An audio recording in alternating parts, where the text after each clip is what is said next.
Bonjour à toutes et à tous chers auditeurs et bienvenue sur Memento Liber.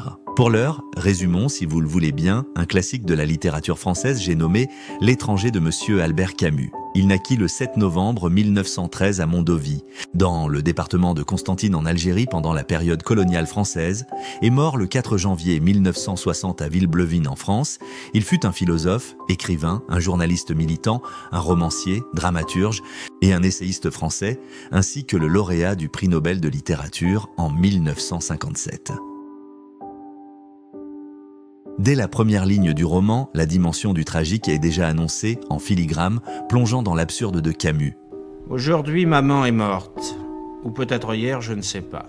J'ai reçu un télégramme de l'asile. Mère décédée, enterrement demain, sentiment distingué. Cela ne veut rien dire, c'était peut-être hier. Ce roman emblématique met en scène un personnage nommé Meursault, veillant le cadavre de sa mère toute la nuit, puis il assista le lendemain à sa mise en bière et aux funérailles, et cela sans avoir l'attitude attendue d'un fils endeuillé. Le protagoniste ne pleure pas car il ne veut pas simuler un chagrin qu'il ne ressent pas. Le lendemain de l'enterrement, Meursault décide d'aller nager à l'établissement de bains du port et y rencontre Marie, une ancienne collègue de travail. Ils nagent, rient ensemble et vont même voir un film au cinéma. Marie finit par passer la nuit chez Meursault. Peu de temps après, Raymond Synthèse, son voisin menant une vie dissolue, le persuade de l'aider à écrire une lettre pour piéger sa maîtresse infidèle. Meursault devient ainsi complice et pour le remercier, son voisin invite Meursault et Marie à venir passer une journée chez son ami Mason, qui possède un cabanon au bord de la mer. Après une belle matinée romantique sur la plage, ils partagèrent un repas bien arrosé alors que les trois amis, Meursault, Raymond et Mason, se baladent à la plage. Ils croisent le frère de la maîtresse de Raymond et ils se bagarrent. Plus tard, Meursault, seul retourne sur la plage et rencontre à nouveau l'un des assaillants qui, à sa vue, sort un couteau. Aveuglé par la sueur, ébloui par le reflet du soleil sur la lame, Meursault appuie sur la détente du revolver que Raymond lui a confié et le tue d'une seule balle. Puis, sans raison apparente, il tire 4 autres coups sur le corps inerte. Meursault sera arrêté et questionné. Ses propos sincères et naïfs mettront son avocat mal à l'aise. Il ne manifestera aucun regret, mais de l'ennui. Lors du procès, on l'interrogera davantage sur son comportement lors de l'enterrement de sa mère que sur le meurtre. Meursault se sent exclu du procès, qui finira par une tragédie.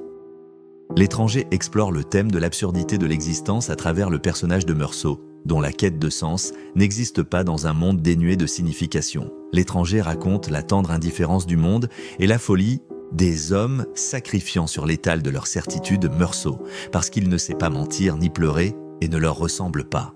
Meursault est un étranger qui s'ignore parce qu'il ne trouve aucun miroir suffisamment solide et stable pour se réfléchir, aucun objet par rapport auquel dessiner ses propres contours. Il continue quand même de vivre à la surface du cours des choses sans jamais fixer durablement ses pensées pour tirer les conséquences de ses réflexions. Son étrangeté est intuitive, même si elle apparaît éclatante pour le lecteur. Camus dénie toute profondeur à son héros, tout en le rendant touchant de sincérité. Ni colère, ni tristesse, Meursault s'exclut, comme par défaut, de l'humanité en se soustrayant à la compréhension.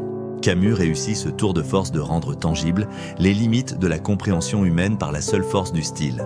Il faut lire ou relire l'étranger qui continue de semer ses points de suspension. Il nous interroge aussi sur la capacité de nos sociétés à générer en leur sein une étrangeté bien plus radicale et intime que les simples différences héritées de l'histoire ou de la géographie, et dont se nourrit l'actualité encore aujourd'hui.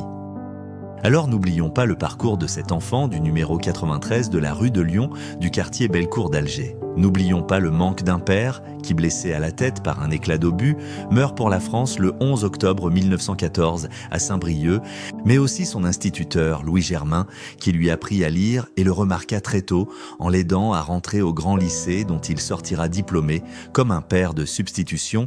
Il n'oublia jamais cet homme et le remercia devant le monde dans son discours lors de la cérémonie du prix Nobel. On s'est plus trop souvent, je crois, à confondre en Albert Camus l'artiste, le moraliste et même et surtout le philosophe. Monsieur Albert Camus, je voudrais vous demander tout d'abord, que pensez-vous de cette confusion dont vous êtes souvent victime?